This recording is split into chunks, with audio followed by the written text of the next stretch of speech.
စံကယ်တစ်စီးဝယ်တိုင်းနောက်ထပ်စံကယ်9စီးပိုင်ဆိုင်ခွင့်ရှိမယ်ဆိုရင်ဘယ်လိုလဲစိတ်ဝင်စားကြကျွန်တော်တို့အောင်ဒုက္ခမှာစံကယ်တစ်စီးဝယ်ယူမယ်ဆိုရင်ဒါမျိုးလက်ဆောင်တွေပေးလေရှိပါတယ်ပထမဆုံးအနေနဲ့ကျွန်တော်တို့ပေးမှာကဒါမျိုးကီချင်းလေးတွေပါကျွန်တော်ဒီကီချင်းလေးတွေပါပဲဆိုပြီးတော့ကျွန်တော်တို့ပေါ့တန်ပဲထုတ်ထားမှာမဟုတ်ဘဲနဲ့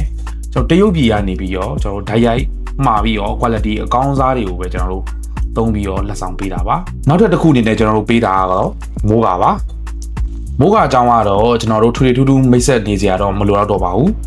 ပြီးခဲ့တဲ့ရက်တရားပဲမိကုံးလဲဖြေ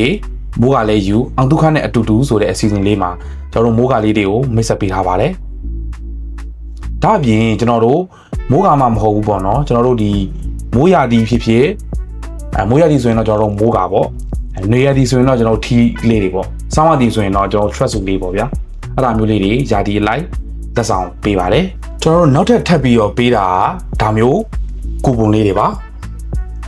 ဒီကောင်လေးတွေကကျွန်တော်တို့အောင်ဒုက္ခမှာစံငယ်တစ်စီးဝယ်ယူမယ်ဆိုရင်10သိန်းမှုပြည့်ရနဲ့ဆောင်ရပါမယ်ဥပမာမိတ်ဆွေက350နဲ့စံငယ်ဝယ်တယ်ဆိုရင်ဒါမျိုးကူပွန်9ဆောင်ရပါမယ်ဒီကူပွန်လေးတွေမှာကျွန်တော်တို့စံငယ်9စီ smartphone smart TV water cooler ရေခဲတက်တာနဲ့အခြားစုတွေအများကြီးပါပါတယ်ကန်ဆယ်မဲ့ကာလာကတော့ကျွန်တော်တို့2026 9လပိုင်း1ရက်နေ့ကနေပြီးတော့ကျွန်တော်တို့2026 12လပိုင်း31ရက်နေ့ထိအကျုံးဝင်ပါတယ်ဒါကြောင့်မိတ်ဆွေစံကယ်တစ်စီးဝယ်ယူတိုင်းမှာကျွန်တော်တို့အောင်ဒုက္ခကနေပြီးတော့စံကယ်9စီးထိထပ်ပြီးတော့ကန်တူးဝင်နေအများကြီးရှိပါတယ်ခင်ဗျာ